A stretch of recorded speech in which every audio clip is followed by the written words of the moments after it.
Hey YouTube, what's happening? I know it's been a while since I've uploaded a video, but I've just been on work, busting hours, grinding hours, you know what I mean? Trying to get my life like a little bit more sorted out in a way. But I just wanted to talk about a father's role, or how important a father's role is to his family. And I'm just gonna be talking from like experience with my relationship with my father growing up. In the beginning years, I saw a lot of my father. We hung out a lot. We went on trips. We went fishing. We did a lot of things together. He punished me and stuff like that. Like what normal parents do to their kids, punish their kids when they do stuff bad. I didn't just, if there was one thing I had to say, I didn't just get one side of my father until I was like much older, and things kind of started to change, not just only for him and my mother, but for me as well. But looking back at it, I wanted to spend so much time with my father, not because I thought any less of my mother, but because I gravitated towards my father, because my father taught me so many things. And each time my father was around, even though there was this fear in me to be afraid of the man, I just wanted to be around him.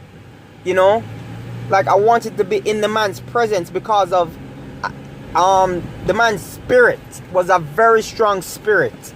It was a very, a spirit that drew me to him. You understand what I mean? So every time my father was just like home, there are times that I was really happy that he came home, and I just wanted to spend a lot of time with him. But there was four of us. There's four of us like in the house at the time, not counting my father's first child who moved out after a while. But there was 4 or 5 of us in the house at the time. I'm sure my father knew that he had to give attention to each and every one of us. And there are times when my dad was going out at night to hang out with his friends afterwards, after he came home from work. And I wanted to go out with him, but he was going to go out drinking.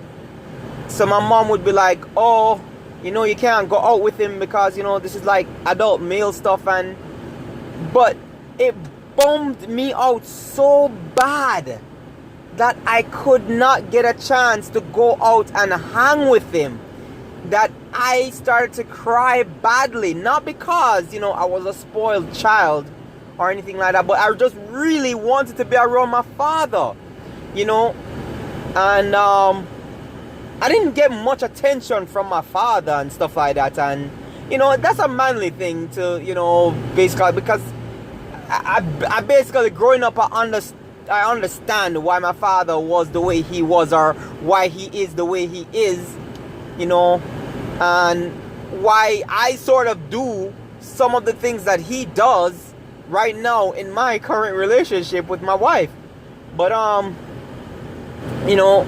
talking about like the importance of a father in a relationship. And what's important about that?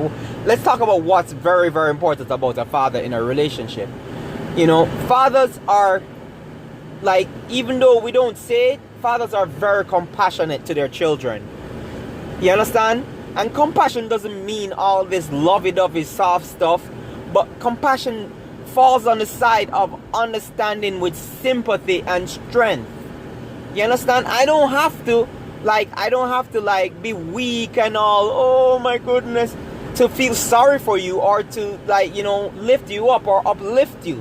Like, to be compassionate for somebody, you can be strong. You can be very strong-minded when you're compassionate for somebody. But looking at it, I realized that my father playing such an important role in my life taught me many things, like how to survive out in the real world without him and my mother. And even though like that was just a brief moment of small teachings, there are times my father said things to me that it stuck with me. And because those sayings stuck with me, there are things that I didn't do because of what my father taught me. All right, for instance, one main thing that I keep with me, and I even teach my wife this, and I'm going to teach my daughter, and if we have a son, I'm going to teach my son this. Never put your horse where you can't reach it. And that thing that he said to me, it stuck with me.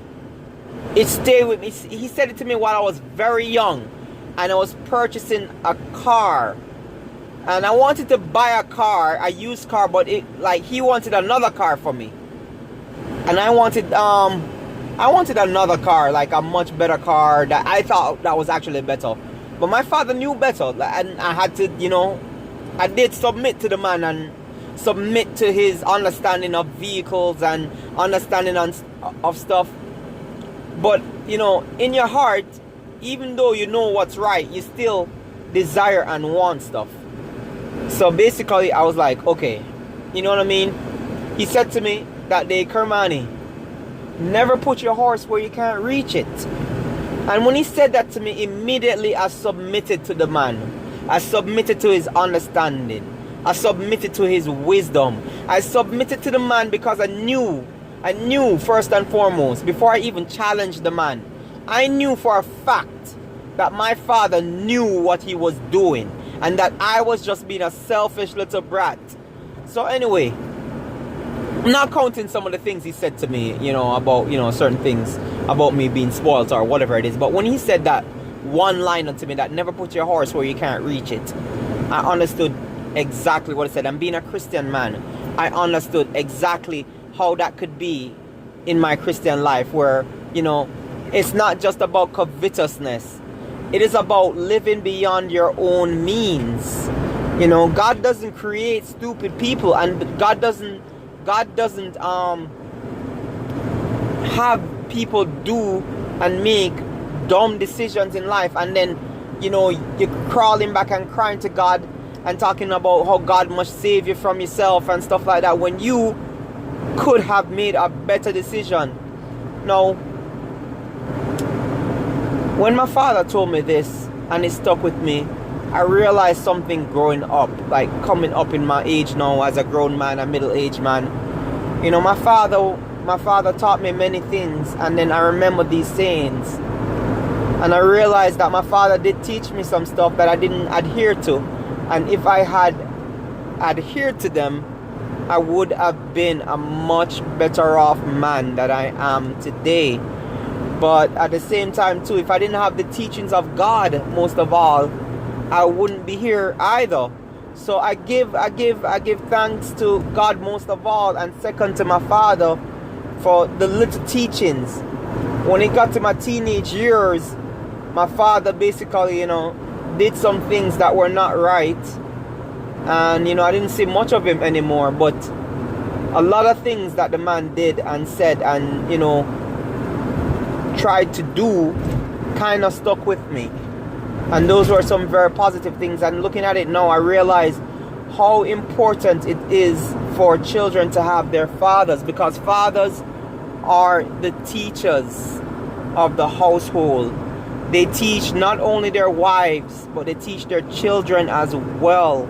And this is not to minimize or undermine or to condescendingly look upon the role of the wife and the woman. This is just to say the importance of fathers, that society is purposefully trying to diminish that role and destroy it, when we all know that the role of the father is so important, that when a father is missing in a family, the children just they're more than likely to be, I don't even know the words to say. But anyway, it just taught me the importance of a father. And looking at my own daughter and my wife as well, I realized that even though my wife and I, we love each other and we get into fights or whatever it is, but I realized the importance of me being in the life of not only my wife but my daughter. My wife needs me. You understand what I'm saying? My wife does need me. She needs somebody to stay on her, you know, make sure that she's walking the straight and narrow. And the same thing for my daughter or any more children that I'm going to have. They need me. They need me to keep them on the straight and the narrow. They need me to guide them. They need me to protect them, to provide for them.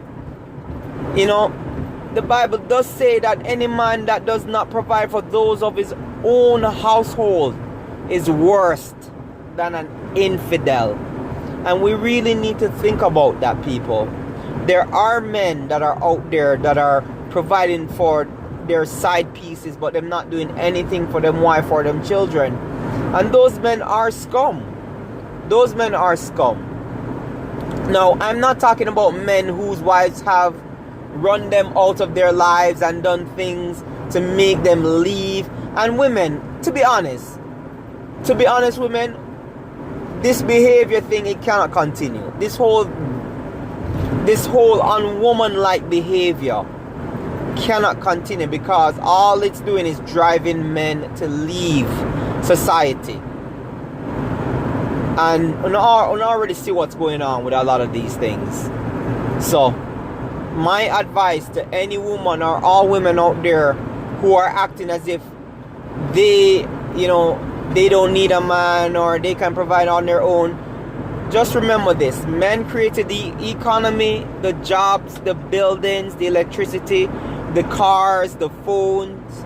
Every single major invention that a woman enjoys freely has and was created by a man. Okay? No major invention was from a woman. This is not to say that women are not great in their own sense, but women must find their own path. Look at the path that God has laid out for you. Your path is that of nurturer and helper and assistant. You understand? Most men can't make it to the next level without an assistant. You understand? When they have good assistants, they can do their work very well. But if they don't have a great assistant, then, you understand, most times they struggle. They'll make it, but they'll struggle. So you must acknowledge your role as a helper, because that's what the Bible calls you to be. A helper, not a leader. You understand? Respect the leadership of the man. The leadership of the man was given by God himself. And you cannot usurp that authority no matter how hard you try, because you might be able to go over a man's head, but you can't go over God's head. And that's something that you have to just live with. This is what God put in place, and you just can't do nothing about it. No matter how many men are out there trying to make you the head of something, you will never be the head, because it's not man that placed man as the head. It was God. You understand? Man is just playing his role that was given to him by God. Alright? So, you know, peace and love, people. Stay blessed. And I'll shoot you another video hopefully by the end of summer. Take care.